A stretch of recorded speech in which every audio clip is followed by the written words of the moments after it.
आप सुनने जा रहे हैं बेताल पच्चीसी की दूसरी कहानी। पति कौन। यमुना के किनारे धर्मस्थान नाम का एक नगर था। उस नगर में गणाधीप नाम का एक राजा राज करता था।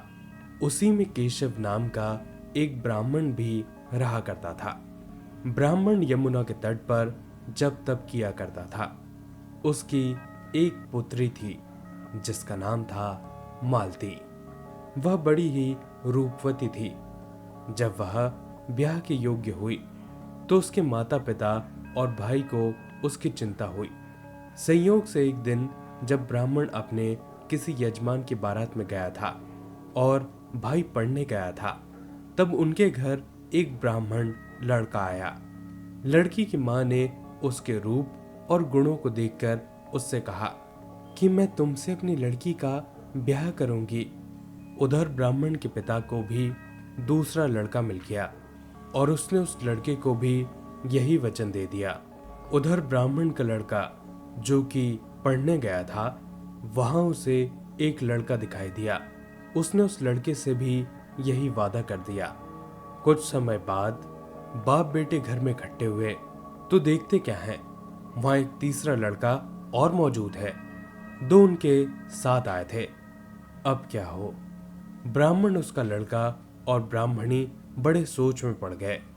दैव योग से हुआ क्या कि उस लड़की को सांप ने काट लिया और वह वहीं मर गई। उसके बाप, भाई और तीनों लड़कों ने खूब भागदौड़ की, जहर झड़वाने वाले को बुलाया, पर नतीजा न निकला। सब अपनी अपनी करके चले गए। दुखी होकर वह उस लड़की को शमशान में ले गए और उसका क्रियाकर्म कराए। तीनों लड़कों में से एक ने तो उसकी हड्डियां चुन ली और फकीर बनकर जंगल में चला गया। दूसरी ने राख की गठरी बांधी और वहीं झोपड़ी डालकर रहने लगा। तीसरा एक योगी बन गया और देश देश घूमने लगा। एक दिन की बात है, वह तीसरा लड़का घूमते घूमते किसी नगर में पहुंचा। एक ब्राह्मण के घर भोजन करने बैठा। जैसे ही उस घर की ब्राह्मणी भोजन परसने आई कि उसके लड़के ने उसका आंचल पकड़ लिया।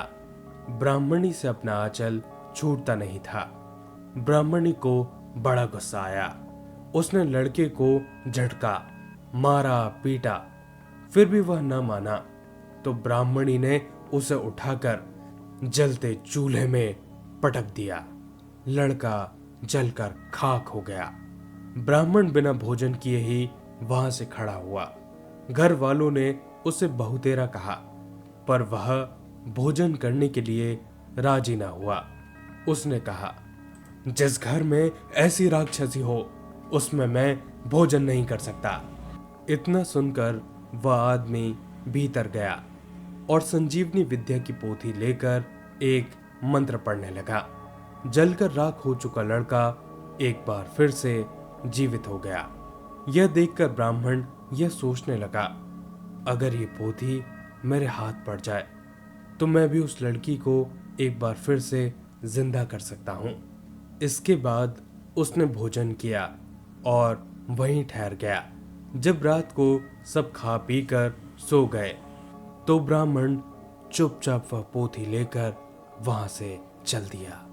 जिस स्थान पर उस लड़की को जलाया गया था, वहां जाकर उसने ये देखा कि दूसरे लड़के वहां पर बैठे बातें कर रहे हैं। इस ब्राह्मण के ये कहने पर कि उसे संजीवनी विद्या की पोथी मिल गई है और वह मंत्र पढ़कर उस लड़की को जिंदा कर सकता है, उन दोनों ने हड्डियां और राख निकाली। ब्राह्मण ने जैसे ही मंत्र पढ़ा, वह लड़की जी उठी। अब तीनों लड़के आपस में झगड़ने लगे। इतना कहकर बेताल बोला, राजा बताओ कि लड़की किसकी स्त्री होनी चाहिए। राजा ने जवाब दिया, जो वहां कुटिया बनाकर रहा उसकी। बेताल ने पूछा, क्यों? राजा बोला, जिसने हड्डियां रखी वह तो उसके बेटे के बराबर है, जिसने विद्या सीखकर जीवन दान दिया। वह तो उसके बाप के बराबर हुआ। जो राख लेकर रमा रहा वही उसका असली हकदार है। राजा का यह जवाब सुनकर बेताल फिर पेड़ पर जा लटका। राजा को फिर लौटना पड़ा और जब वह उसे लेकर चला तो बेताल ने उसे तीसरी कहानी सुनाई। दोस्तों, ये थी पूरी कहानी। अगली वीडियो में मैं आपको बेताल पच्चीसी की तीसरी कहानी सुनाऊंगा। तब तक के लिए आप मेरे साथ बने रहिए। आप सभी का बहुत बहुत धन्यवाद।